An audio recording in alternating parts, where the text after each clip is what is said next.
Is he already the fighter of the year, Alex Pereira, for 2024, given what he's done? Or the one thing I keep seeing people throw out there is the winner of Max Holloway and Ilia Topuria. No matter which way it goes, might have a stronger case. Obviously, Max would be the crazy UFC 300 finish. And then this title win and Ilya would be, knocking out Volk and then beating Max however he does. Would those top 3 title defenses in a year for you, or do you think Alex has this locked up already? It's pretty close, unless in the Topuria Holloway fight there's something insane that happens in terms of a finish or just it's some wildly nuts fight where there's a guy that's that faces some real serious adversity and then has to battle back and gets a win. It's probably, it's in October. That's about the only fight that can do it, that could really stand out. Max Holloway knocking out Justin Gaethje the way he did at the end of that fight, and then maybe knocking out Topuria, that might top it. Topuria knocking out Max Holloway would probably top that too. You beat Volkanovski and Max Holloway in the same year.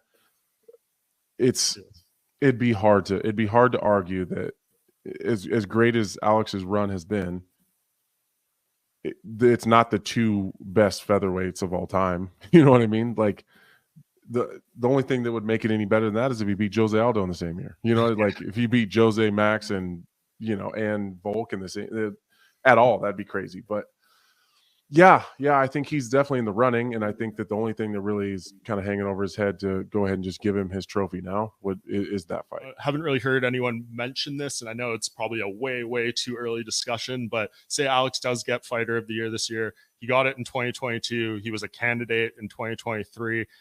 At the end of this year, Anthony, it's going to be halfway through the decade, through the 2020s, right? And at the end of the 2020s, we're going to be talking about fighters of the decade. And we did that at MMA Junkie, like a list of our top 10 and some of the greatest names you'll ever see. Do you think Alex is probably the front runner for to be fighter of the decade as we get there? Because think about over the next 5 years, who could even surpass him? The only 2 names who really came to mind were, again, Ilia Topuria and Max Holloway, who are young enough to still do something over these next few years. But Max might be on the list for the previous decade. Yeah. I think we had him at number 10 and everyone else is either retired or out of the UFC. Right. Which is so crazy that he's still so young. Yeah.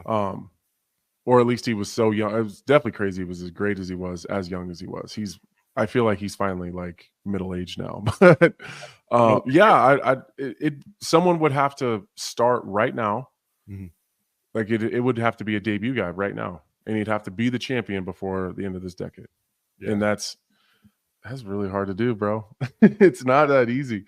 And I think that we need to take into account, and I know that we won't, or at least most people won't take into account where he came from. And I hold people's skill set and abilities really highly when I'm talking about these kind of things, because if he came in, I don't know, and he was like a Rory McDonald who was already great before he really started fighting. He didn't start as a wrestler. He didn't start as a striker. He kind of started mixed martial arts as a whole as a young kid, and then worked his way up as being a well-rounded mixed martial artist and ended up doing amazing things. That's not how Alex started. He was primarily only a striker. Well, he was only a striker from the very beginning. And then as he came into the UFC, he not only did he come in, he was almost drug in by Israel Adesanya, literally drug out of a bar. Mm-hmm. Alex Pereira told me a few weeks before the fight, there was no reason for him to come to MMA. He was making really good money in Glory. Yeah, maybe he was a drunk guy in a bar, but he was making great money. He was winning more often than he wasn't. He was supporting his family. He was doing great things already. Maybe personally he wasn't in the place that he wanted to be, but in terms of what you're supposed to do as a man and a fighter and an athlete, he was doing everything right. He was getting paid well. He was beating everybody for the most part and supporting his family. He got drug out, his ego drug him into the UFC. Yeah. He hunted Israel Adesanya from a bar in Brazil because his feelings were hurt. That story isn't being it's told a lot, but I don't know that people can really grasp how crazy that is. Be like a football player saying something about me and me being like, well, I guess I'm gonna go play for the Chiefs. That's insane. That's crazy to even think about, but that's what he did. And then he slowly worked on his game with Glover Teixeira, and essentially grappling and wrestling wise came from nothing. Mm-hmm. So I think what he did in terms of like the actual performances and the finishes and over the guys he did, that's really impressive. But what he did with what he had to begin with is the most impressive part for me.